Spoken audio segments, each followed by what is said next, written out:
Fast track न्यायालयों की स्थापना की जाएगी, जिससे हमारा युवा नशे की तरफ न जाए। उसके लिए हमने अलग से बड़े उन युवाओं को कहा है और उसके अंदर हमने प्रावधान भी किए हैं। सीएम साहब स्टार्टअप के लिए आपने फंड और फंड्स का प्रस्ताव दिया, तो उसमें वो क्या रूपरेखा होगी, कौन कंट्रीब्यूट करेगा, क्या प्राइवेट पार्टी निवेशक करेंगे या सरकार? ये बिल्कुल इसके अंदर लिखा है, हम इसकी पूरी रचना योजना बना रहे हैं, इसमें बिल्कुल लिखा है तो आप उसके अंदर देखिए, क्योंकि इसकी रचना योजना पूरी कर रही है। सीएम साहब, जो 3,52,000 करोड़ का जो कर्ज है हरियाणा के ऊपर, जो भी प्रस्तावित किया आपने कुछ बताया है, 3,52,000 करोड़ का कर्ज प्रति मार्च 2000 ऐसा है। एक मिनट मैं इसके ऊपर कर्ज के ऊपर, क्योंकि हमारे मैंने पूरा उसके ऊपर मैंने बताया है स्पेशल ये कह करके कि हमारे जो विपक्षी दल के लोग हैं वो लगातार इस बात को उठाते हैं कि हरियाणा तो वही कर्जे में डूब गया। यहाँ तक बोलते हैं हमारे विपक्षी साथी कि जो बच्चा पैदा होगा उसके ऊपर 2 लाख रुपए का कर्ज लेकर के वो पैदा होगा, ये इस प्रकार की बात बोलते हैं।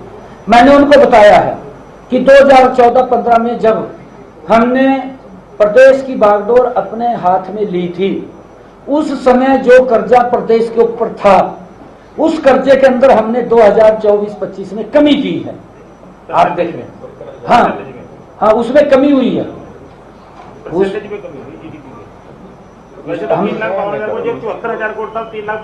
देखिए हमने उसके अंदर काम भी किया है। एक मिनट आप बताइए एक बड़ा सिंपल सा विषय है। अगर किसी स्टेज पे आपकी आमदन 10,000 रुपए थी, तो आपका खर्चा या आपके ऊपर जो भी देनदारियां हैं वो उसके मुताबिक होंगी।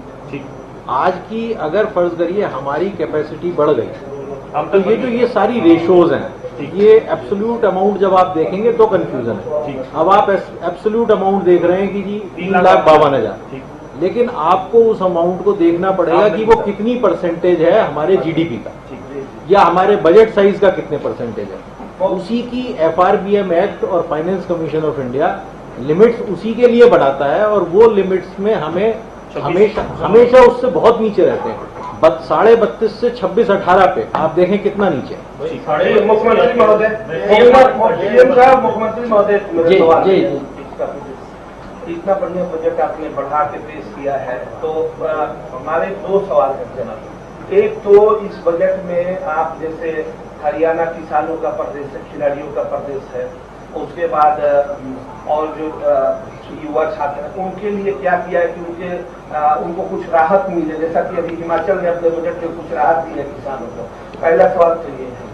दूसरा सवाल ये है कि जो 2,05,017 करोड़ का जो बजट पेश किया, तो रिसोर्सेस आमदनी कैसे आपकी बढ़ेगी, ठीक है।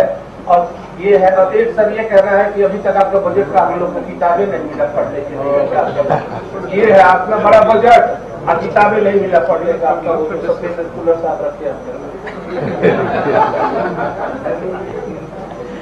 देखिए मैंने जब किसानों के लिए बजट का प्रावधान किया है, पूरी डिटेल के अंदर उसमें मैंने बात की है, विस्तृत चर्चा की है। अभी हम क्या करेंगे, हमने जो हमारा हॉर्टिकल्चर का किसान है उसके लिए क्या करेंगे, क्या संसाधन खड़े करेंगे, हमारा सरसों का किसान है उसके लिए क्या करेंगे, सूरजमुखी का किसान है उसके लिए क्या करेंगे, गन्ने का जो किसान है उसके लिए क्या करेंगे। मैंने डीपली चर्चा की है और उसके लिए बजट का प्रावधान किया है, ताकि किसान हमारी एक रीढ़ की हड्डी है।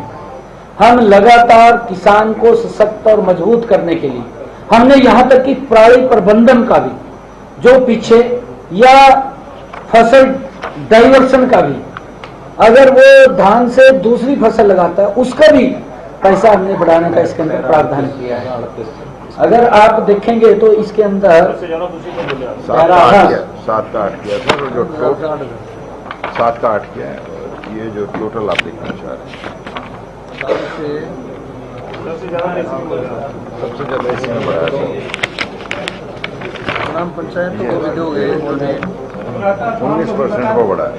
हाँ, ये जो मैंने वहां पर बताया है कि किसानों के लिए जो आवंटित राशि है 19.2% से बढ़ाकर 4,229.29 करोड़ रुपए और बागवानी विभाग की आवंटित राशि 95.50% से बढ़ाकर 1,068.89 करोड़ रुपए, पशुपालन विभाग की आवंटित राशि 50.9% से बढ़ाकर 2,083.43 करोड़ रुपए और मत्स्य पालन के लिए आवंटित राशि 144.40% से बढ़ाकर 218.76 करोड़ रुपए, डबल से भी ज्यादा। हमने हर एक विभाग के अनुसार कृषि से संबंधित डबल से भी ज्यादा हमने आपका ये पहला बजट था मन में, जैसे आपने इसमें 11 बैठकें दी थी, 11 अलग अलग वर्गों से ऑनलाइन के लिए सुझाव दिए, तो एक पहली दफा आप पेश कर रहे थे, कैसा मतलब पेश करने के बाद अक्षर जाने की बजट में कैसा लगा आपको, क्या मतलब लबोलवाब जैसे रहा बजट मंत्री के रूप में? नहीं, देखिए मैंने इसका जवाब दिया था शुरू में जब मैं बैठा था, मैं दोबारा उसको रिपीट कर देता हूँ। ये बजट हरियाणा प्रदेश के 2,80 लाख लोगों के अपेक्षाओं और आकांक्षाओं के ऊपर मजबूत उतरने वाला बजट है। हमने जो मैंने कहा है कि मेरे दिल को छूने वाला है इसके अंदर शिक्षा, स्वास्थ्य और हमारा उद्योग के साथ रोड्स हमारे टूटे नहीं होने चाहिए, इंफ्रास्ट्रक्चर, इसको प्राथमिकता दी है और आम व्यक्ति को यही बात चाहिए। और हमने अपने बजट के अंदर यह भी कहा है कि जो बिजली को लेकर के उसकी बिजली की क्षमता को बढ़ाने के लिए, और हमने जो हमारा गांव जगमग गांव योजना में जितने गांव हैं, जितने बचे हैं, उनके लिए भी अलग योजना लगाने की बात मैंने इस बजट के अंदर कही है कि ताकि हम हरियाणा प्रदेश के 100% गांव में 24 घंटे बिजली पहुंचा सकें। हर दृष्टि से अगर इस बजट को देखें तो ये प्रदेश के हर वर्ग के लिए एक गजब का बजट है जिससे लोगों को बड़ा लाभ मिलेगा। मुख्यमंत्री जी, आपने इस बजट में मुख्यमंत्री जी आपने जो रूपरेखा दी है विकसित हरियाणा विकसित भारत की, उसमें एक बात आपने कही है कि मिशन 2047 की बात की है, उसमें आपने $1 ट्रिलियन जीडीपी की बात कही है, 50 लाख रोजगार की बात की है। कौन से वो फोकस एरिया होंगे जिससे ये जो लक्ष्य है उसे आप प्राप्त करने में मदद मिलेगी? देखिए, आपके सामने मैंने उद्योग के ऊपर बड़ी विस्तार से चर्चा की है कि हम 10 IMT, उसके लिए हमने ई-भूमि भी, लैंड पूलिंग भी और पार्टनर पूलिंग भी, तीनों के ऊपर हमने इसके अंदर बात कही है कि इसके लिए अगर किसी प्रकार से किसान उसके अंदर बीच में आना चाहता है तो हम सरकार तैयार है। और इन 10 जो हमने अलग अलग क्षेत्रों के अंदर IMT लगाने हैं, जल्दी ही उसके ऊपर काम शुरू हो जाएगा। और आज हरियाणा का वातावरण इस प्रकार का है कि लोग दुनिया से हरियाणा के अंदर, चाहे हमारा रोड का इंफ्रास्ट्रक्चर इस प्रकार का हो, क्योंकि हिसार के अंदर भी महाराजा अग्रसेन एयरपोर्ट वो चालू हो जाएगा अभी, जिसका मैंने जिक्र किया है। और उसके साथ साथ महाराजा अग्रसेन के साथ साथ जिस प्रकार का हरियाणा के अंदर रोड का इंफ्रास्ट्रक्चर है कि हरियाणा के किसी भी कोने से आप 3 घंटे के अंदर दिल्ली एयरपोर्ट के ऊपर पहुंच जाते हैं, आप 3 घंटे के अंदर जेवर एयरपोर्ट के ऊपर पहुंच जाते हैं। ये रोड का जो इंफ्रास्ट्रक्चर हरियाणा के अंदर बना है कि आज दुनिया का हर इन्वेस्टर्स इस बात को वो लाइक करता है कि हरियाणा के अंदर अपना बिजनेस शुरू किया जाए, और इसके लिए हमने अलग से बड़ी प्लानिंग की। और इसके लिए मैं आपको बता रहा हूँ, इसके लिए हमने इसके लिए हमने पहले एक मिनट, इसके लिए हमने 805.75 करोड़ रुपए का प्रावधान था पिछली बार, जो अब बढ़ा करके 1848.12 करोड़ रुपए कर दिया है। बजट अलॉट होता है डिपार्टमेंट को परियोजनाओं पर, लेकिन वो खर्च नहीं हो पाता, तो ऐसे में उसको भी जो है खर्च हो, या फिर उसमें भी कोई इस तरह का प्रावधान किया गया कि बजट जो है पूरा खर्च किया जाए? नहीं, देखिए मैं आपको बताना चाहता हूं, ऐसा नहीं है। कई योजनाएं इस प्रकार की होती हैं कि हम घोषणा कर देते हैं, उसमें कोई लीगल अड़चन आ जाती है। जैसे SYL का हम हर बार बजट रखते हैं, उसका वो खर्च ही नहीं होता, खर्च कहाँ हो रहा है, सिंबॉलिक रखते हैं। इस प्रकार की दिक्कत ऐसा नहीं है कि हम किसी योजना को बनाते हैं। और मैंने अपने इसके अंदर ये भी कहा है बजट के अंदर कि कुछ ऐसी योजनाएं जो डबल भी हैं या कुछ प्रभावी नहीं है, उनका विलय किया है। अभी हमने खत्म नहीं किया।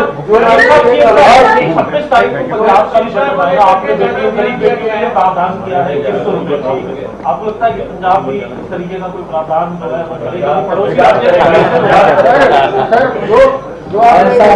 है? ये पंजाब वाले जाना क्या करेंगे, क्या नहीं करेंगे, जो आपने लग गया। आपने बहुत बड़ी घोषणा की है, इंडस्ट्री का जो आपने बोला है, आपने अधिकारियों के लिए बड़ी घोषणा की है, ऑर्गेनाइज सेक्टर में लेके जा रहे हैं, अनिवार्य है क्या है? जो पुरानी जैसे आपने कहा ना यमुनानगर की इंडस्ट्री है, तो ऑर्गेनाइज सेक्टर में लेके जा रही है, चीज है उसको कोई अनिवार्य होगी, होगी, मतलब उनको वैध किया जाएगा, इसकी भी कोई सर संख्या है? आप लोग पढ़ लो, कोई टेक्निकल बात है तो चैनल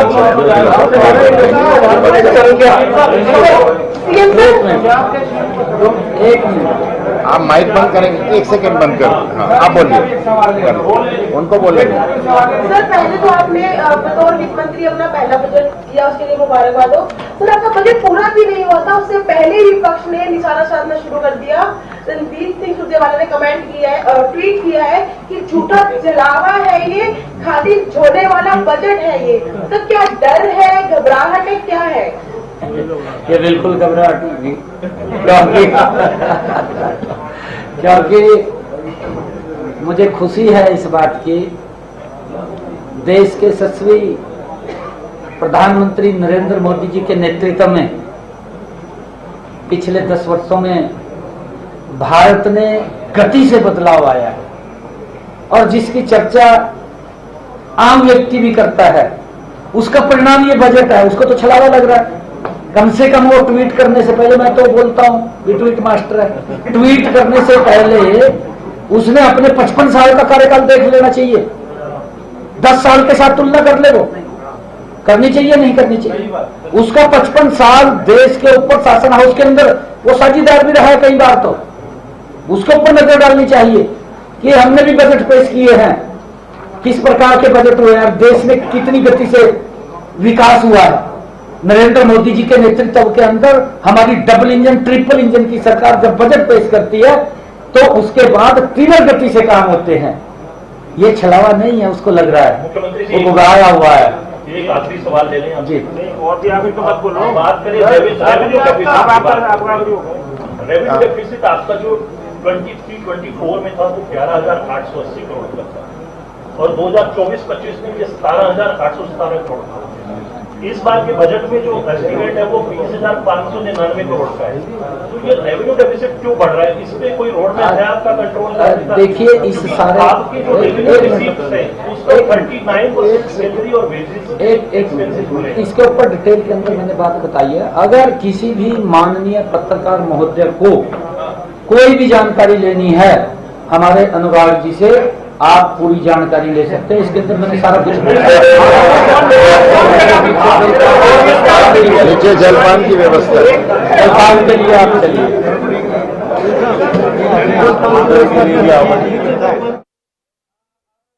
तो आपने सुना, प्रेस कॉन्फ्रेंस कर रहे थे मुख्यमंत्री नायब सिंह सैनी, और उन्होंने बताया कि शिक्षा, स्वास्थ्य, उद्योग और सड़कों को प्राथमिकता के आधार पर रखा गया है इस बजट में, ताकि सभी आम लोगों को ये प्लीज रुक जाइए, हम लोग यहाँ पे हैं, आपको गाइड कर देंगे। बस लाइव को ऑफ कर दीजिए।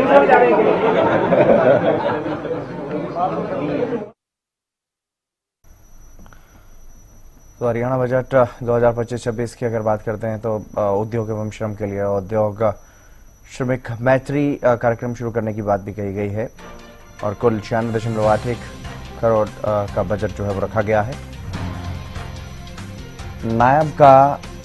नया बजट मुख्यमंत्री नायब सैनी ने बतौर वित्त मंत्री अपना पहला बजट पेश किया। 2,05,017 करोड़ रुपए का बजट, बढ़ोतरी 13.7% की, राजकोषीय घाटा 2.4%।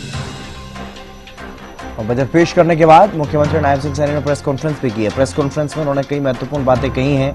कांग्रेस पर भी निशाना साधते हुए नजर आए। कांग्रेस नेताओं के जिस तरह के कमेंट अभी तक आए हैं, जिस तरह की प्रतिक्रियाएं आई हैं, उसको लेकर के भी उन्होंने तंज कसा है कि वो अपना 50-55 सालों का और 10 सालों की तुलना कर लें, उसके बाद बात करें। और हर व्यक्ति की बात को बजट में समाहित करने का प्रयास किया गया। जिसने भी सुझाव अपने दिए थे बजट के लिए, जिला स्तर पर हर अस्पताल में उचित व्यवस्था करने का दावा करने की घोषणा मुख्यमंत्री की तरफ से की गई है। और विपक्ष पर मुख्यमंत्री नायब सैनी ने कड़ा प्रहार किया। उन्होंने कहा कि कांग्रेस की गारंटी में कुछ नहीं है। तो प्रेस कॉन्फ्रेंस भी आप सुन रहे थे मुख्यमंत्री नायब सिंह सैनी की। उन्होंने कहा कि लड़कियों के लिए किशोरी योजना की चर्चा की है, लाडो लक्ष्मी योजना के लिए प्रस्ताव रखा गया है और किसान को मजबूत करने के लिए काम कर रहे हैं। ये बातें मुख्यमंत्री की तरफ से कही गई हैं। उन्होंने कहा कि जल्द ही हिसार एयरपोर्ट शुरू हो जाएगा। ये अपने आप में एक बड़ी बात है, हरियाणा के लिए गौरव का क्षण है कहीं ना कहीं कि हिसार एयरपोर्ट को लाइसेंस मिल चुका है और जल्द ही वहां से उड़ानें भी शुरू हो जाएंगी। माना जा रहा है कि अप्रैल तक उड़ानें वहां पर शुरू हो जाएंगी। और पीएम मोदी के नेतृत्व में भारत में तेजी से बदलाव आया है, सीएम ने यह कहा है। उन्होंने कहा कि ट्रिपल इंजन की सरकार बजट पेश करने के बाद तेजी से काम करती है। और बजट पेश करने के बाद मुख्यमंत्री नायब सिंह सैनी की बड़ी बातें, उन्होंने एक प्रेस कॉन्फ्रेंस की और प्रेस कॉन्फ्रेंस में बड़ी बातें उन्होंने कही हैं कि अब बजट पेश किया गया, अब तेजी से विकास के कार्य किए जाएंगे और सभी विधायकों को भी अपने अपने क्षेत्रों में 5 करोड़ रुपए के विशेष काम करवाने के लिए एक बजट का प्रस्ताव जो है वो रखा गया है। और जो सुझाव मिले थे बजट के लिए, उन सभी सुझावों को इसमें समाहित करने का प्रयास किया गया है और जनता की राय, जनता के सुझावों से बना यह बजट पेश किया गया सदन में। सभी के हितों का ध्यान रखा गया है, सभी वर्गों के लिए कुछ ना कुछ बजट में पेश किया गया है। चाहे वो महिलाओं की बात करें, शिक्षा के क्षेत्र की बात करें, स्वास्थ्य के क्षेत्र की बात करें, कृषि के क्षेत्र की बात करें, उद्योगों के लिए, खिलाड़ियों के लिए अगर बात करें, तो सबके लिए कुछ ना कुछ इस बजट में